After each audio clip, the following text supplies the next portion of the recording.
Bring her back to the interrogation room. We need to look into this. You have been found guilty of serious crimes.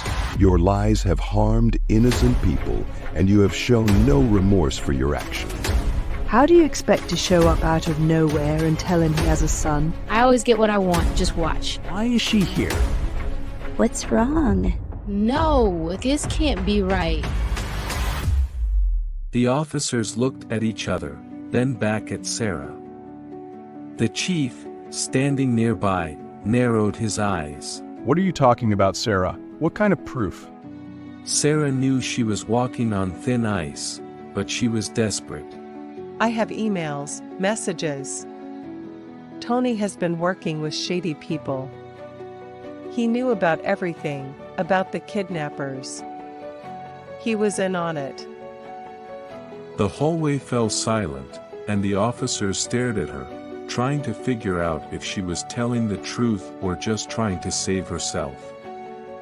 The chief officer stepped closer, his expression serious. Are you saying Tony helped plan his own wife's kidnapping? He asked, his voice filled with suspicion.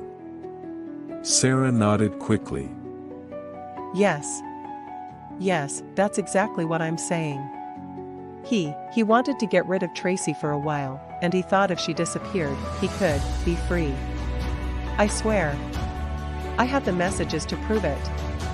The officers exchanged worried glances. If this were true, Tony could be in serious trouble. The chief signaled one of the officers. Bring her back to the interrogation room. We need to look into this. Sarah smirked slightly as she was escorted back, thinking her lie might buy her more time. She didn't care if Tony got dragged into this, anything to keep herself out of prison. But deep down, she knew she had started something dangerous. Back in the interrogation room, the officers sat her down again. If you're lying, Sarah, The female officer warned. it's going to make things worse for you. Do you really want to go down this road? I'm not lying, I can prove it. The officers, ready to investigate her claim. But as they left the room, the weight of what she just said started to hit her. She had taken things to another level. If they believed her, Tony could be arrested. Sarah sat in the cold, dimly lit room, her hands trembling as she realized the full weight of her actions. Her heart raced, but she was determined. Bitterness and rage burned deep inside her. She could still see Tony's face in her mind, the man she had loved, the man who had promised her so much, only to walk away and marry Tracy. Why should he live in peace while I suffer? She muttered to herself. If I'm going down, he's coming with me. She clenched her fists, trying to steady her breath, her anger bubbling up. The sound of footsteps echoed in the hall, getting closer. Sarah bit her lip, knowing the police would soon begin investigating her lies. But in her twisted mind, she didn't care. As long as Tony felt the same fear, the same helplessness she did right now, it was worth it. When the door creaked open, two officers walked in. One of them slammed a stack of papers onto the table in front of her, making her jump slightly. All right, Sarah, we're pulling the records, checking your claims. If you're telling the truth, Tony will face the consequences. But if you're lying, the charges against you will get much worse. This is your last chance. Are you sure about what you're saying? Sarah's eyes narrowing. I'm sure. She said coldly, even though her stomach twisted with fear. Tony deserves this. The female detective sat across from her, studying her closely. You seem desperate, Sarah. This bitterness you have toward Tony, it's driving you to say anything, isn't it? Sarah's face hardened. He left me. He promised me marriage, then threw me aside like I was nothing. Now he's happy with his perfect little family. Why should he get to live happily ever after while I'm stuck here? The detective leaned in. So, this is about revenge. Sarah smirked, though her hands were shaking. Call it whatever you want. But Tony needs to suffer, just like me. The detectives exchanged glances. They could see the desperation in her eyes, the bitterness that had poisoned her heart. But they couldn't ignore her accusations, not yet. Fine, we'll see where this goes. But remember, Sarah, lies have a way of catching up with you. If you think this will bring you peace, you're wrong. The detective said. Sarah stared at the detective, her heart pounding but her face set in stone. As they left the room again, she sat alone, the cold air chilling her to the bone. In her mind, she justified everything. Tony had to pay for what he did. He couldn't just walk away from her and live a perfect life. If she was going to suffer, so would he. Sarah sat in her cell, feeling a twisted sense of satisfaction as she imagined Tony's world falling apart. She had set her plan in motion, and now it was only a matter of time. The thought of Tony sitting in a police station, confused and scared, made her feel a bit of power in her otherwise powerless situation. Meanwhile, Tony received a call from the police station. His heart dropped when the officer said, "Tony, you need to come down for questioning. It's urgent." Tony was confused, but he knew it must be related to Sarah. His mind raced as he drove to the station, wondering what new lies she had cooked up. Tracy sat beside him, holding his hand tightly, her face filled with worry but also strength. Whatever it is, we'll face it together. Thank you, my love, for standing by me. I love you. We are one, my love. I love you too. When they arrived at the station, Tony was led into a small, cold room. The walls seemed to close in on him as he sat down. Across from him, two detectives sat with serious expressions. They didn't waste any time. Tony, we've received some serious accusations from Sarah. She claims you were involved in illegal activities with her, and if these claims are true, you could be facing serious charges. One of the detectives said, sliding a file across the table. Tony's heart pounded. Illegal activities? What is she talking about? This is all a lie. The other detective leaned forward. Sarah says you've been involved in money laundering, and she claims she has proof. If she's telling the truth, you're in a lot of trouble, Tony. Tony felt like the floor had been ripped out from under him. This is insane. I've never done anything like that. She's making it up because she's angry I didn't marry her. He shouted. The detectives exchanged a glance. We'll be investigating her claims. But you need to understand how serious this is. If you're lying to us, things will only get worse for you. I'm not lying. I have nothing to hide. I've done nothing wrong. Tony's hands clenched into fists on the table. His voice was filled with frustration and fear. How could Sarah do this?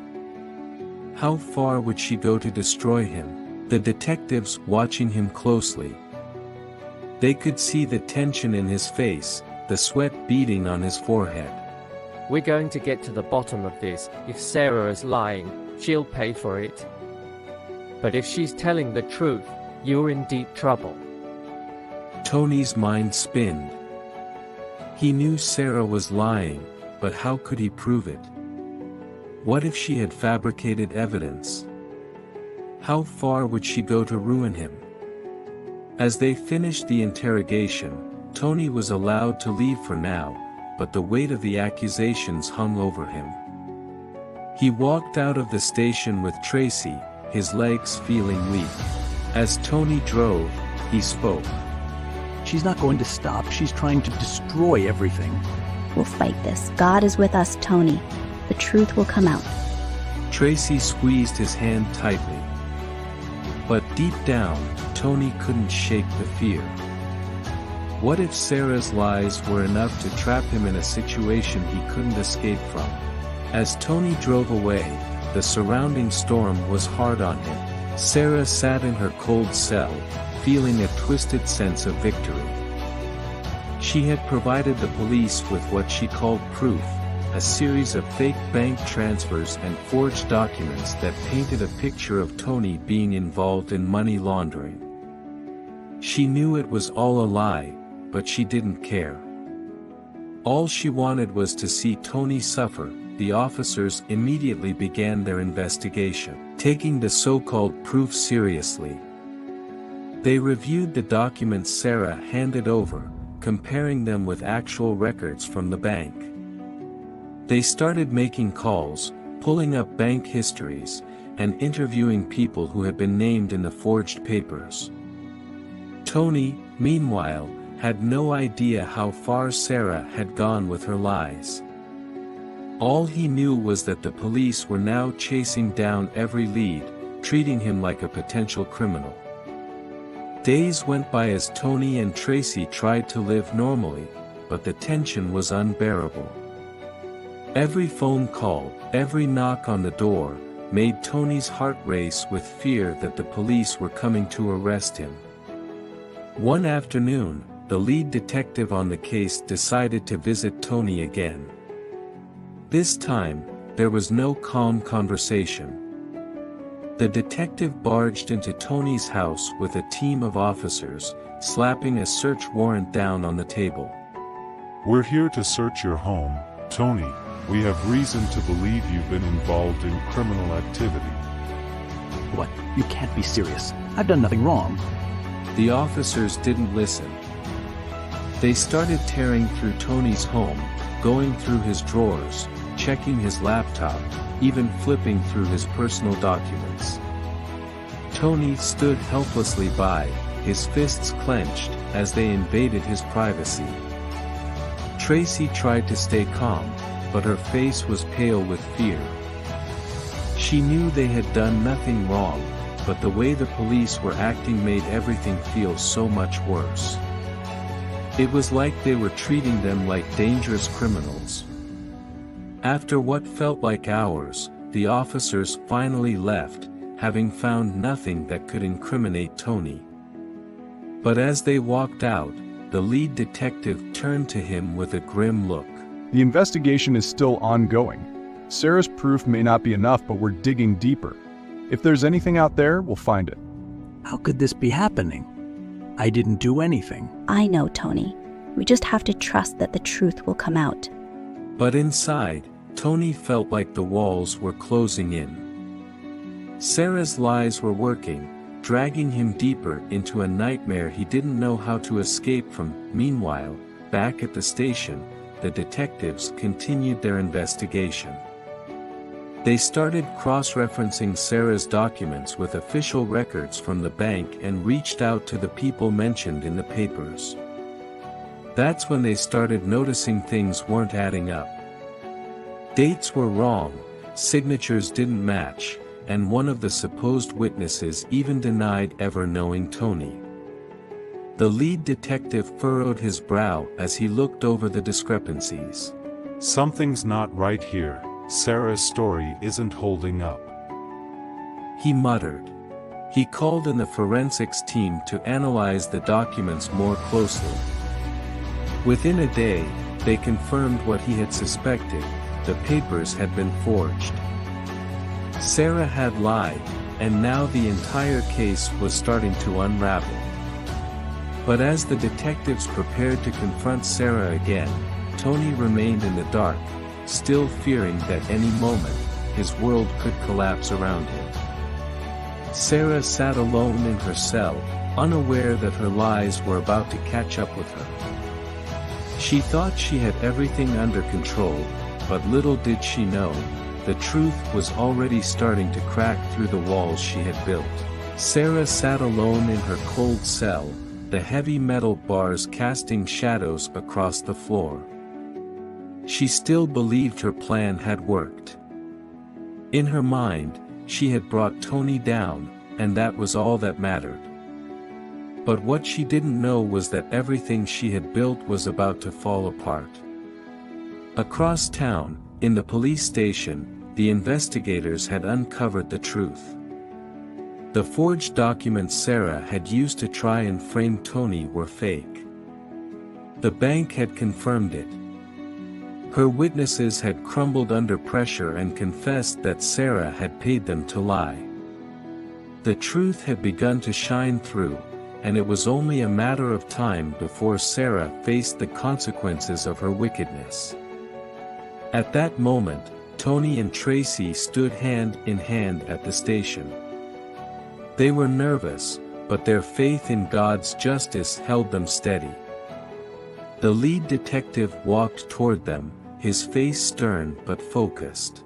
We've completed the investigation. Sarah's lies have been exposed. The documents were forged, and her so-called proof was nothing but a web of deception. The law is clear, she will face judgment for her crimes. Tony let out a deep breath, relief washing over him. Tracy squeezed his hand, her eyes filled with gratitude. Inside her cell, Sarah still had no idea what was coming. She heard footsteps echoing down the hall and lifted her head. 2 officers approached, their faces stern. One of them unlocked the cell and stepped inside. Sarah, it's over, your lies have been uncovered. You're being charged with multiple crimes, including fraud, conspiracy, and attempted destruction of evidence. You're facing serious prison time. What? No. This can't be happening. You can't prove anything. We already have, everything you did is on record. The law is clear, and you will face judgment. Sarah's mind raced, trying to come up with another lie, another trick to get herself out of the mess she had created. But it was no use. The walls were closing in on her, and there was no escape. She had played her last card, and she had lost. She was led out of her cell, her wrists bound by cold metal handcuffs. Her head hung low as she was taken to face the judge. The courtroom was filled with people, all eyes on her as she entered. The judge looked down at her, his face stern and full of authority. As Sarah stands in the courtroom podiums, the judge said, Sarah, you have been found guilty of serious crimes. Your lies have harmed innocent people, and you have shown no remorse for your actions. The law is clear, and you will be sentenced according to the crimes you committed.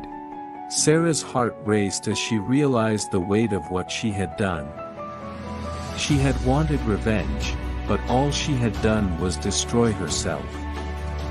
She could feel the walls closing in, and for the first time, she understood just how far she had fallen. Tony and Tracy sat in the courtroom, watching as justice was finally served. Tracy leaned over to Tony and whispered, God's truth always prevails. We've made it through by God's grace. All praise to God Almighty. He said softly, feeling a sense of peace he hadn't felt in a long time. As Sarah was led away to serve her sentence, she realized that everything she had tried to destroy had only made Tony and Tracy stronger. Her bitterness and lies had backfired, and now she had to face the consequences alone. The courtroom was packed as the final judgment was passed on Kate and the 2 kidnappers. The atmosphere was tense, and you could feel the weight of the moment in the air. The judge cleared his throat and began to speak. Kate, you hired kidnappers and played a part in a dangerous crime. The court finds you guilty of conspiracy to kidnap, fraud, and endangering lives. The sentence is 15 years in prison. Kate's knees buckled slightly, but she stayed silent, her face twisted with regret. She thought she could escape justice, but now she realized it was too late. The judge then turned to the kidnappers. The two kidnappers stand there in terror, staring at the judge as he prepares to pronounce his judgment against them. You both committed the crime of kidnapping, putting a life in danger, and refusing to cooperate with authorities. The court sentences you each to 20 years in prison. One of the kidnappers, a young man in his late 20s, broke down in tears. He covered his face with his hands, sobbing bitterly. The reality of his actions had finally caught up with him. As the officers moved to take him away, he suddenly turned to the press who were gathered at the back of the courtroom, cameras flashing. Through his tears, he shouted, "Don't make the mistake I did. To all the young people out there, stay away from crime. It's not worth it. I thought I could make fast money, but all I've done is ruined my life. I'll be over 50 before I'm released from prison. I've squandered a lot of my life. I'm going to spend 20 years in prison because of one foolish decision." His voice cracked with emotion, and for a moment, the entire room was silent. Even the reporters seemed frozen, their cameras still.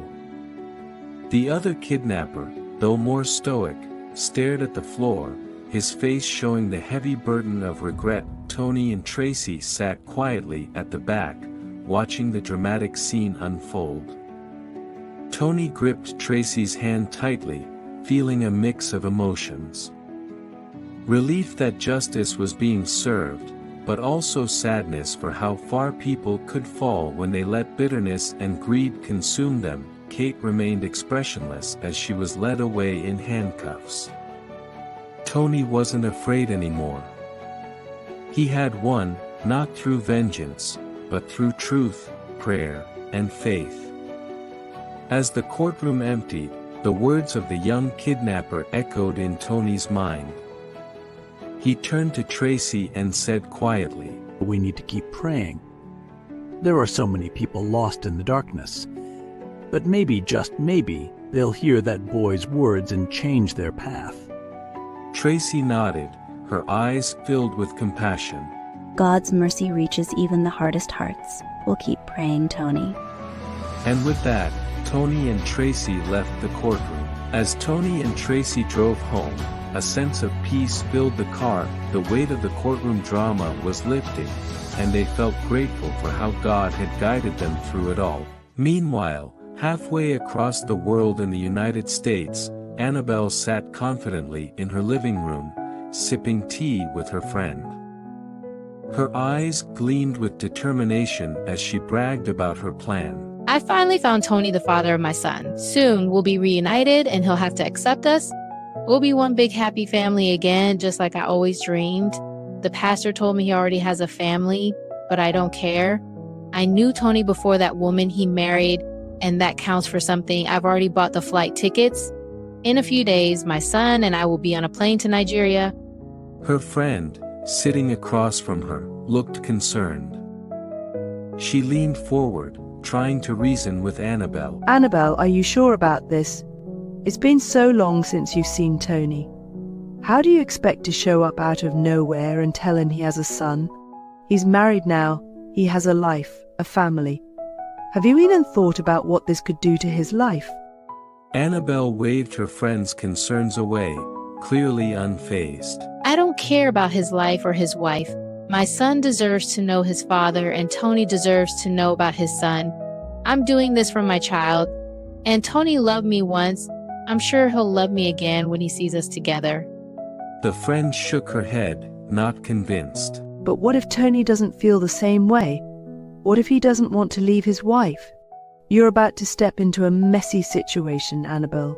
You can't just show up and force yourself into his life like this. I don't need Tony to leave his wife. He just needs to accept his son. Whether he loves me or not doesn't matter. Once he sees us, he'll know the truth, and that's all I care about. I've waited long enough, and I won't let anyone stand in my way. Not his wife, not even him. This is happening. Her friend sighed, seeing how stubborn Annabelle was. I just hope you're ready for whatever comes next. This might not go the way you think. Annabelle smirked, full of confidence. I always get what I want, just watch. As she spoke, her phone buzzed with a message, her flight confirmation. She looked at it with satisfaction. In a few days, she would be on her way to Nigeria, ready to bring the past crashing into Tony's present. As the days counted down, Annabelle was in full preparation mode. Her living room was a mess of open suitcases, clothes, and toys. She paced back and forth, throwing items into her bags with a look of determination on her face. Every second brought her closer to her flight to Nigeria, closer to Tony, and to the moment where she would change everything. Mommy, do we really have to go? Her son asked, standing by the door, holding his favorite toy. He was unsure, sensing something big was about to happen. Annabelle knelt down and cupped his face in her hands. Yes, sweetheart, we're going to meet your father. He doesn't know about you yet, but once he sees you, he'll love you just like I do. We're going to be a family again. The boy looked at her with wide eyes, not fully understanding. But what about his other family? Annabelle's face tightened, but she quickly smiled. Don't worry about that. Everything will work out. You'll see. Her friend called her that evening, still trying to convince her to rethink her plan. Annabelle, I'm begging you. Have you really thought about what you're doing? Flying across the world, showing up unannounced. This could blow up in your face. Tony's wife won't just sit back and let you waltz in. I've already bought the tickets. It's too late to back out now. Besides, Tony has a right to know about his son. I'm not going to hide anymore. I'll make him understand. Her friend didn't sound convinced. I hope you're ready for the consequences, Annabelle. This won't be as easy as you think.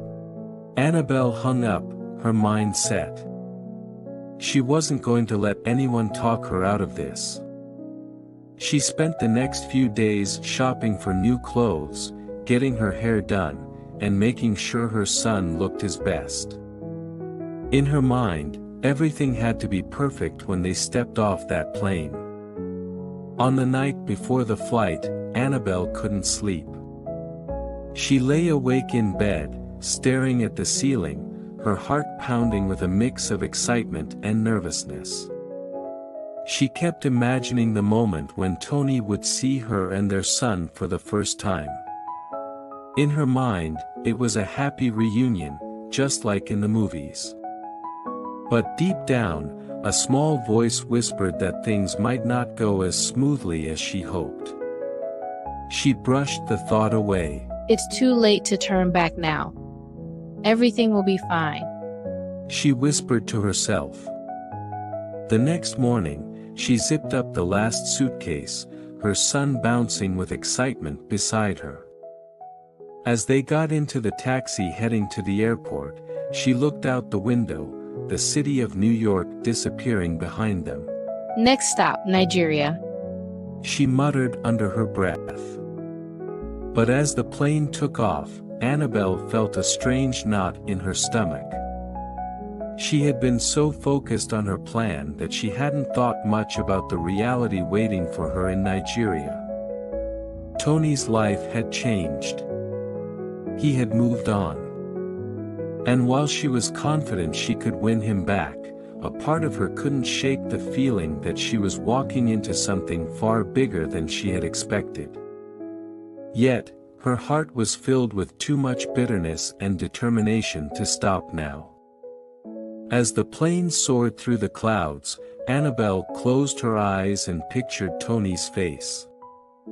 Soon, she thought. Soon, everything will change. Annabelle's flight finally touched down in Nigeria. The plane's wheels screeched against the runway, and she felt a rush of nerves and excitement surge through her. She held her son's hand tightly as they waited to get off the plane. "We're here, sweetheart," she whispered, more to herself than to him. Once inside the busy Abuja airport, Annabelle led her son to the luggage carousel. The noise of people chatting, bags clattering, and announcements blaring filled the air. Her eyes darted around anxiously, scanning the crowd, half expecting to see Tony there, even though she hadn't told anyone she was coming. Her son tugged on her sleeve. Mommy, I'm tired. "I know, baby. We'll get to the hotel soon," she replied, forcing a smile as she watched for their luggage. When her 2 suitcases finally appeared, she grabbed them quickly, her mind racing with the plans she had made. Outside the airport, Annabelle waved down a taxi, and soon they were speeding through the busy streets of Abuja. The city was buzzing with life, cars honking, street vendors calling out, and people rushing around. Her son sat quietly in the back seat, looking out the window at the unfamiliar sights. Are we going to see Daddy now? "Not yet. First we'll go to the hotel and rest, then I'll call the pastor." They arrived at a small but decent hotel on the outskirts of the city. Annabelle paid the taxi driver and led her son inside, checking in and hauling their luggage to the room. Once inside, she collapsed onto the bed, exhausted. Her son kicked off his shoes and sat beside her, swinging his legs off the edge of the bed. Mommy, when do I get to meet Daddy? He asked again, his curiosity growing. "Soon.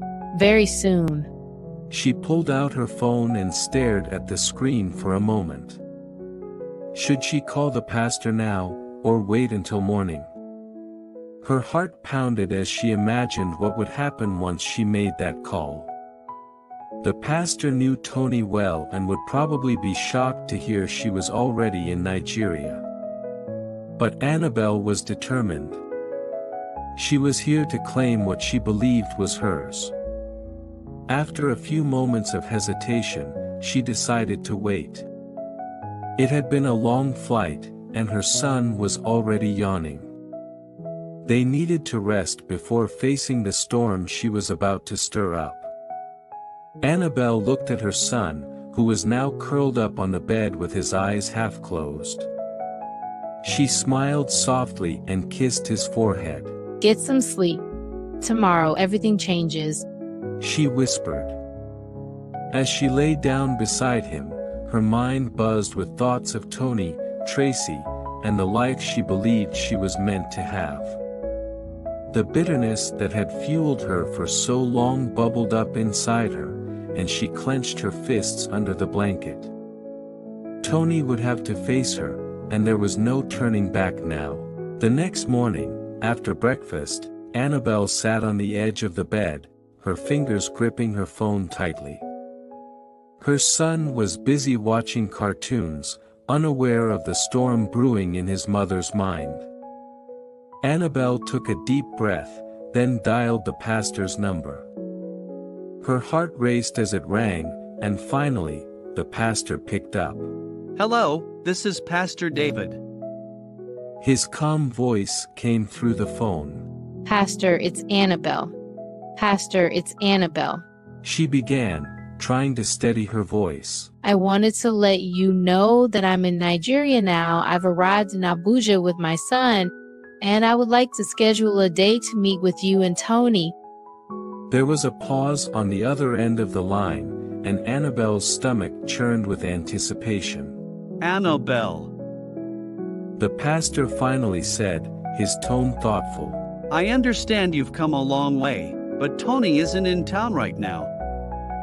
He's on vacation with his family. They left a few days ago." Annabelle's eyes widened. Vacation? With his family?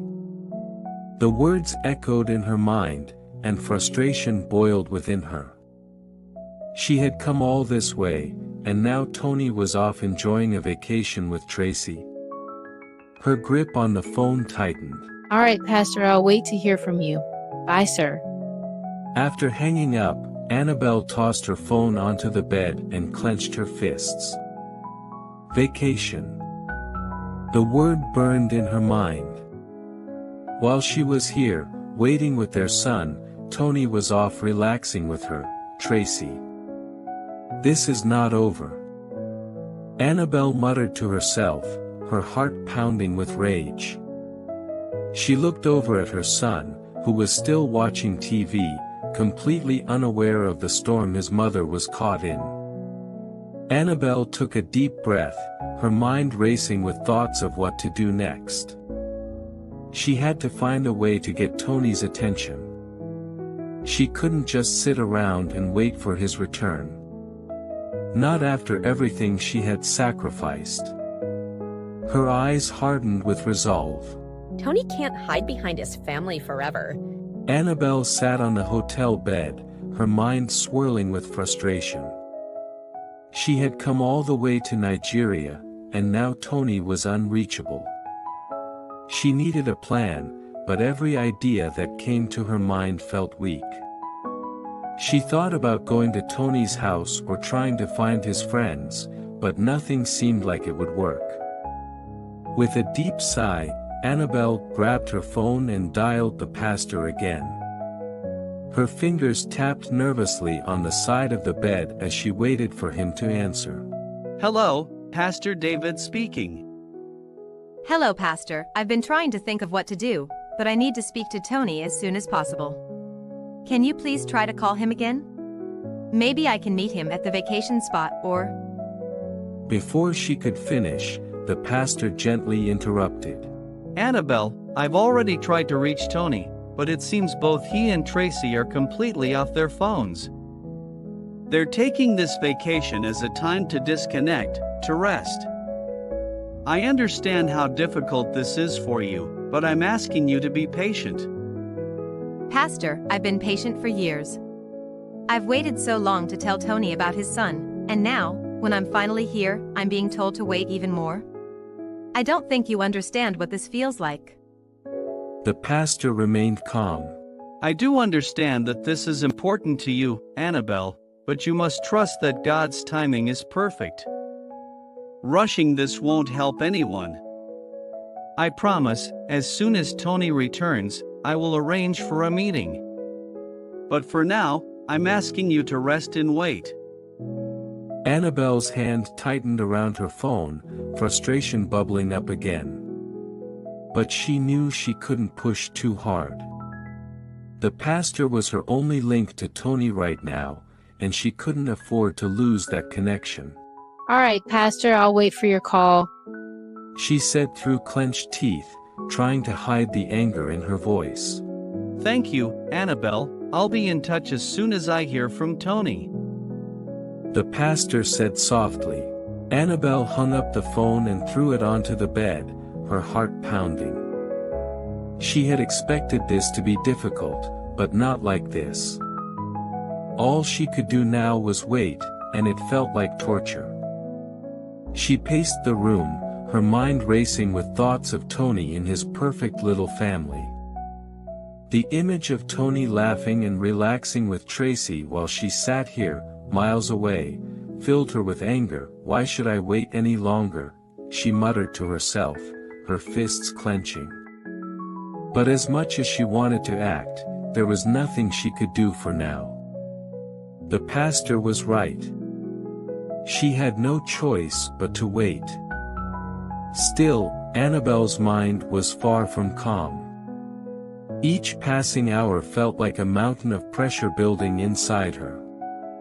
She sat back down on the bed, her eyes burning with determination. Annabelle took a deep breath and tried to calm her racing heart, but deep down, she knew she wouldn't rest until the truth was out. Tony, you can't hide from this forever. When you come back, you'll have to face me and our son. Annabelle muttered to herself, her heart pounding with rage. While Tony and Tracy are having a loving moment on their vacation trip.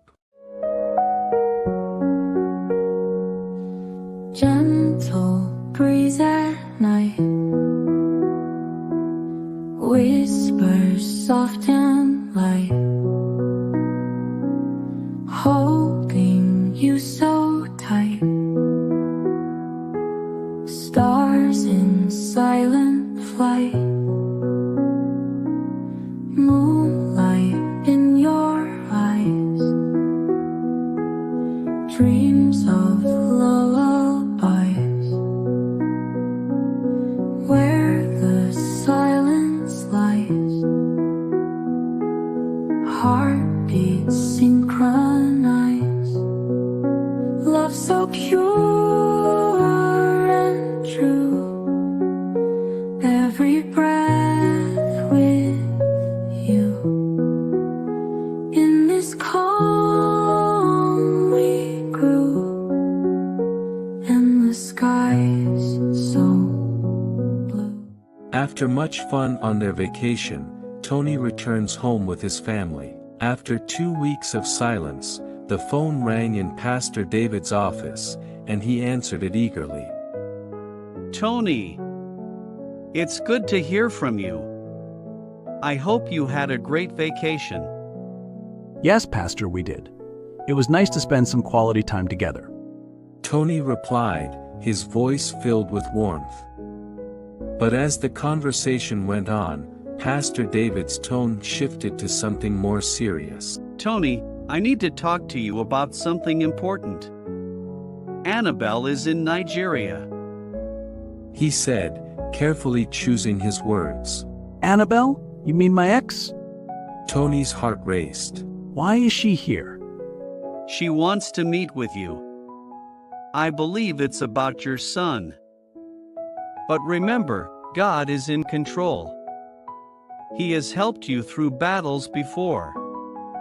This is just another challenge, and it can be faced together. I think it's crucial that you and Tracy come to this meeting together. Tony felt a mix of anger and confusion. Why now? After all these years? Sometimes, the truth comes back to us when we least expect it. Pastor David explained gently. But remember, God is in control. He has helped you through battles before. This is just another challenge, and it can be faced together. Tony sighed deeply, knowing he needed to talk to Tracy about this. Okay, Pastor. I'll discuss it with Tracy. When should we meet? Let's plan for this weekend. I'll make sure the office is available. It will give you both some time to think about it. Pastor David suggested. All right. Thank you, Pastor. Tony said, hanging up. He turned to Tracy, who was in the kitchen preparing dinner. She looked up, sensing his serious demeanor. What's wrong?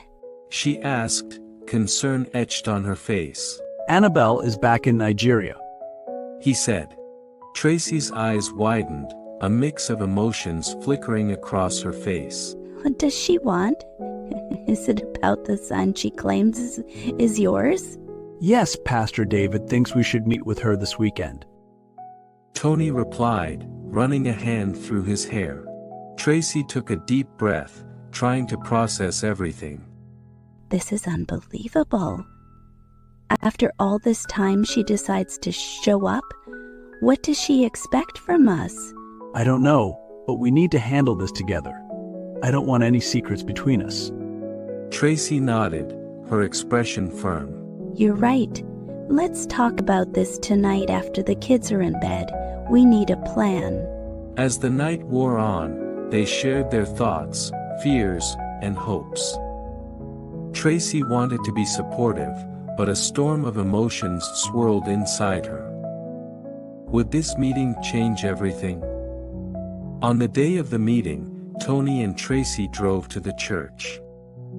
As they parked, Tracy could feel her heart pounding. Are you ready for this? I guess as ready as I'll ever be.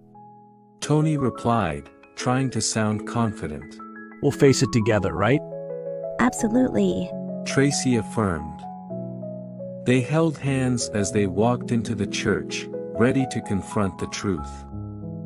Inside the pastor's office, the atmosphere was tense. Annabelle was already there, looking both nervous and determined. She stood up when they entered, her eyes locking onto Tony.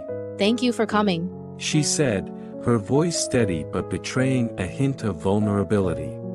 Let's get straight to the point. Tony said, trying to keep his tone neutral. What do you want from us? Annabelle took a deep breath, preparing for the storm ahead. I want to explain everything about my son, and I need you to understand the truth. The pastor sat between them, ready to mediate, knowing that this conversation could change everything for Tony, Tracy, and Annabelle. Annabelle sat in the pastor's office, her hands trembling slightly as she faced Tony and Tracy. She took a deep breath, trying to calm her racing heart. Thank you for letting me explain. She began, her voice steady despite her nerves. I've been looking for Tony for many years. Tony's eyes narrowed slightly, confusion etched on his face. Why now, Annabelle? Why come back after all this time? I need to tell you what happened. She said, glancing at the pastor for support. Years ago, when we were in school together, I became pregnant with Tony's child. But then my parents took me to the United States to focus on my education. They didn't want me to have any distractions, so they destroyed all my old contacts, including yours. Annabelle paused, her gaze dropping to the floor. After a few months in the US, I fell sick and went to the hospital. That's when I found out I was pregnant. I was terrified, and I tried to reach out to Tony. My parents called some relatives in Nigeria to find him, but they were told that he had moved. No one knew where he lived or went to school. The tension in the room thickened as Tracy frowned, crossing her arms. So you just waited all these years without trying to find him? I didn't have any way to reach him. Annabelle pleaded. I was desperate. Just a few months ago, I met an old schoolmate who remembered Tony's name. He gave me the name of the church he attended. That's how I found Pastor David. Pastor David nodded, encouraging Annabelle to continue. And when I called him, I told him everything. I thought maybe I could finally get in touch with Tony. Tony's eyes narrowed further. You said you have a son. How do we know he's really mine? Annabelle swallowed hard, feeling the weight of Tracy's stare. I know it's hard to believe, but I want to take a DNA paternity test to prove it. I need you to understand that I never wanted to keep this from you. I've been trying to find you for so long. Tracy, arms still crossed, chimed in. We'll need proof. This could change everything for our family. Annabelle felt her heart race at Tracy's words. What if the test showed that Tony wasn't the father? She bit her lip, her mind racing with fear. Honesty is important. Pastor David said, breaking the silence. But trust is built on more than just words. You all need to understand that the truth will come out, one way or another. Tony took a deep breath, trying to process everything. Okay, let's do the test. But I need to be sure no more lies. This is my family we're talking about. Annabelle nodded in agreement. Thank you. The day of the DNA test arrived, and the air was thick with tension. Tony and Tracy dressed up quietly, both of them deep in thought. Annabelle, with her son by her side, felt her heart race as she prepared for the moment that would decide everything. At the hospital, they entered the doctor's lab, where the sterile smell and bright lights made everything feel even more intense. The doctor greeted them calmly and explained the procedure once more. Samples were taken, and now, all they could do was wait. The silence in the room was unbearable as each person sat with their thoughts. Tony looked at his wife, Tracy, who was sitting next to him, holding his hand tightly. Annabelle, on the other side of the room, watched her son play quietly with a toy she had brought. Her mind was racing. What if everything she believed was wrong? After what felt like hours, the doctor finally returned, holding an envelope with the DNA results.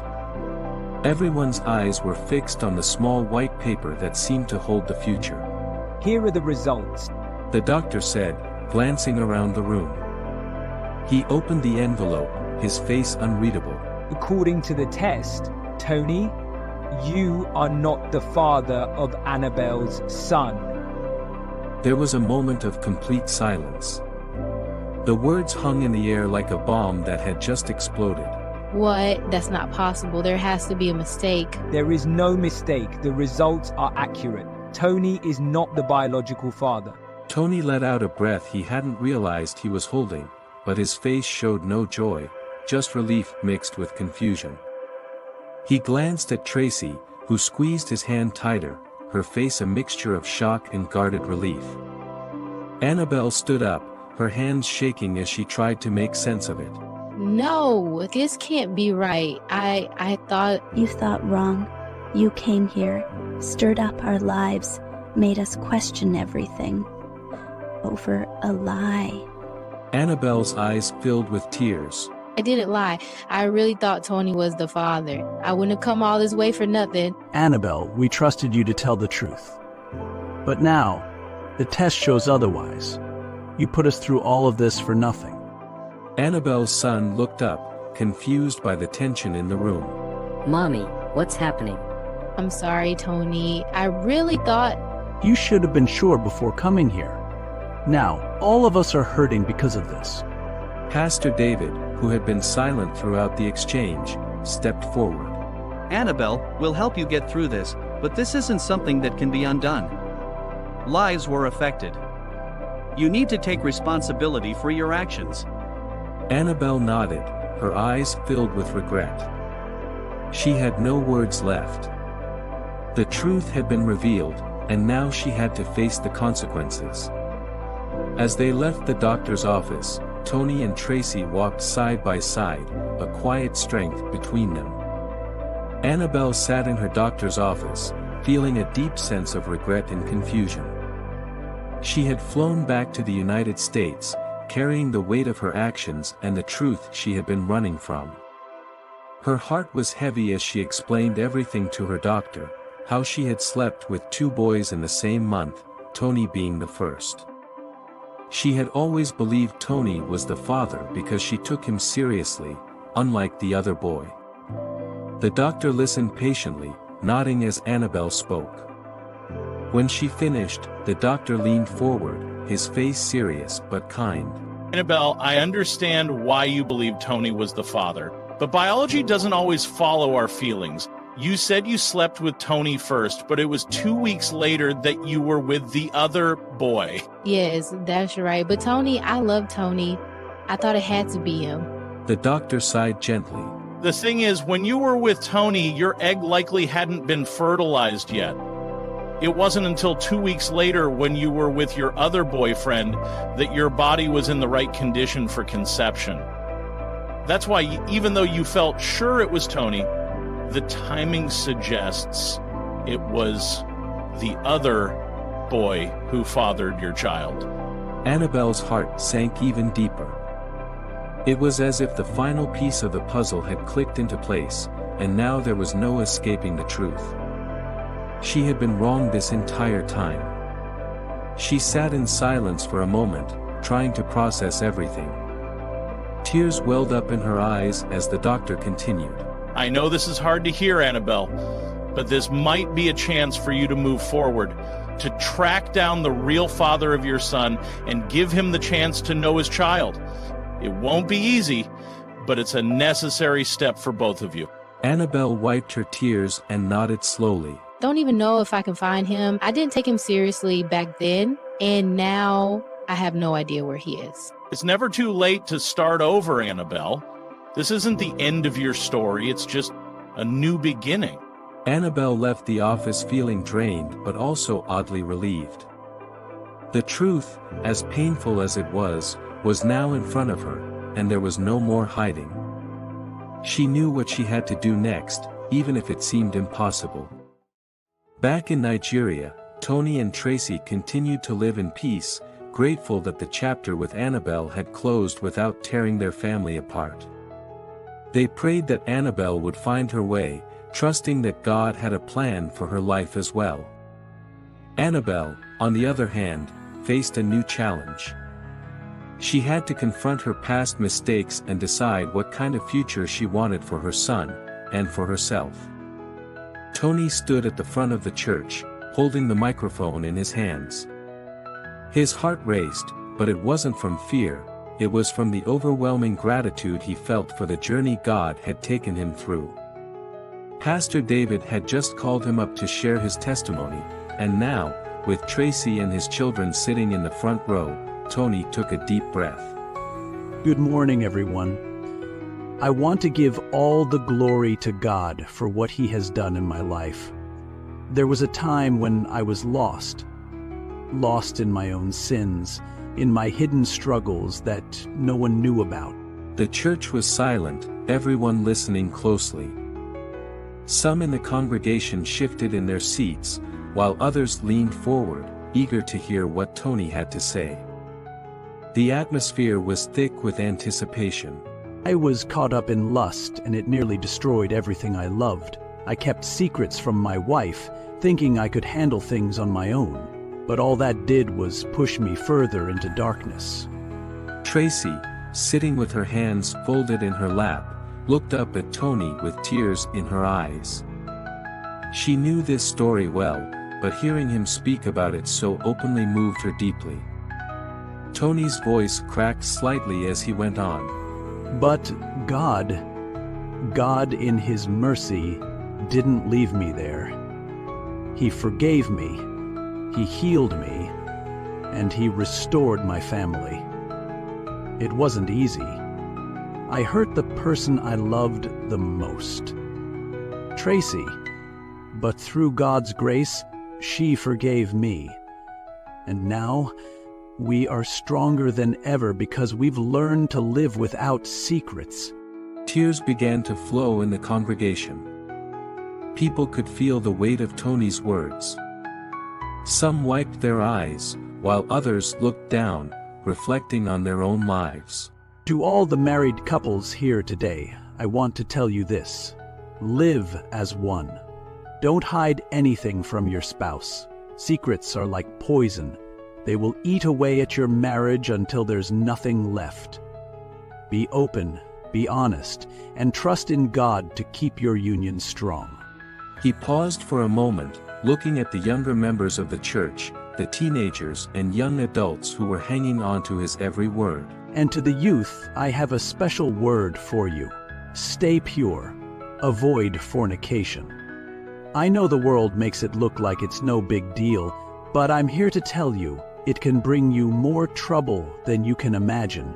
It can steal your peace, your future, and your joy. Please, protect yourselves from that. God's way is always best, even when it's hard. At that point, the church was full of sniffles and quiet sobs. Some young people nodded, feeling the truth in Tony's words. Parents squeezed their children's hands, grateful for the message being delivered. Tony finished by saying, I stand here today not because I'm perfect, but because God is perfect. He took my mess and turned it into a testimony. And if He can do that for me, He can do it for anyone. The congregation erupted in applause, many of them standing up to show their support. Tears were still streaming down faces, but they were mixed with smiles of hope and encouragement. Pastor David came up to the stage, placing a hand on Tony's shoulder. We give all the glory to God for this powerful testimony. Let's thank God for Tony, for Tracy, and for their family. Tony walked back to his seat, holding Tracy's hand. As they sat down, they both felt a deep sense of peace. Tony had found his way back to God, and his family had been restored. Now, they were ready to live out the rest of their story, hand in hand, with God leading the way.